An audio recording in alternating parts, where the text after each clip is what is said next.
ఓం గం గణపతే నమః. నమస్తే అండి. ఈ వీడియోలో కృష్ణ భగవానుని మరొక లీల గురించి చెప్పుకుందామండి.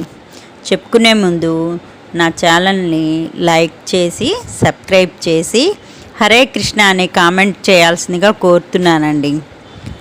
ఈ వీడియో చివరి వరకు వింటే భగవంతుని మీద విశ్వాసం లేకపోయిన కుమారునికి తండ్రి చెప్పిన పని రోజు చేయటం వల్ల ఆ కుమారునికి కృష్ణ పరమాత్మ ఎలా అనుగ్రహించాడో తెలుస్తుందండి.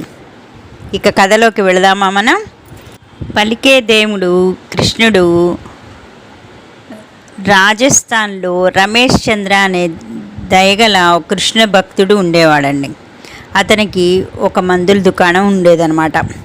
షాప్లో ఒక మూలన కృష్ణుడి విగ్రహము చిన్నది ఒకటి పెట్టి ప్రతిరోజు దుకాణాన్ని తెరిచిన తర్వాత తన చేతులతో శుభ్రంగా కడుక్కొని ఆ దేవుని బొమ్మని శుభ్రంగా తుడిచేసి దీపము ధూపము మొదలైన వాటిని చాలా భక్తితో వెలిగించేవాడనమాట.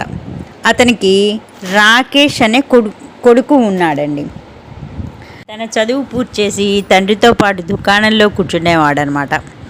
తన తండ్రి రోజంతా ఇది స్వామిని తుడవటం చేయటము చాలా భక్తిగా ధూపదీపాలు ఇవ్వటం గమనించేవాడు అనమాట. నవీన యుగంలో చదువుకున్న యువకుడు అవటం వల్ల తన తండ్రి దేవుడంటూ ఎవ్వరు లేరని ఇదంతా మన మనసు యొక్క భ్రమ అని వివరించేవాడు తండ్రికి.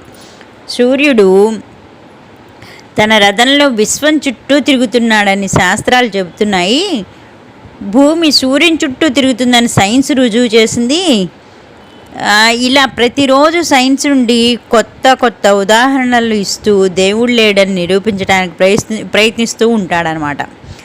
తండ్రి అతన్ని ఆప్యాయంగా చూసి నవ్వేవాడు,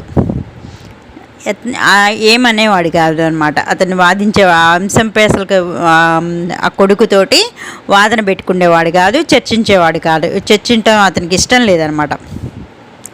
అలా కొద్ది కాలం గడిచిన తర్వాత తండ్రి పెద్దవాడైపోయాడు, బాగా వృద్ధుడయ్యాడనమాట.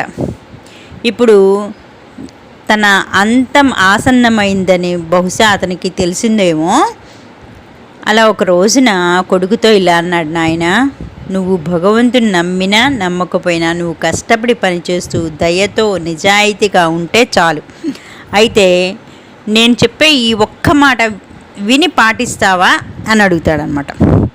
కొడుకుని అంటాడు, అలాగే నాన్నగారు, తప్పకుండా పాటిస్తాను అని అంటాడనమాట.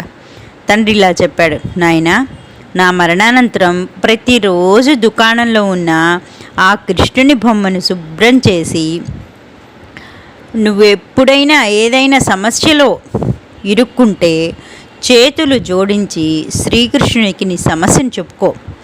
నేను చెప్పినట్లు ఈ ఒక్క పని చేయి చాలు అని చెప్పేసి తండ్రి కొడుకు చెప్పుకుంటాడనమాట. కొడుకు సరే అంటాడనమాట. కొన్ని రోజుల తర్వాత తండ్రి చనిపోయారనమాట. కాలం అలా గడిచిపోతూ ఉంది. ఒక రోజునైతే జోరున వర్షం కురుస్తుంటుంది. రాకేష్ రోజంతా షాప్లో కూర్చునే ఉంటాడనమాట. కస్టమర్లు కూడా చాలా తక్కువగా ఉంటారు. అప్పుడు అదే సమయంలో కరెంటు పోతుంది. అది చాలా ఇబ్బందిగా ఉంటుంది.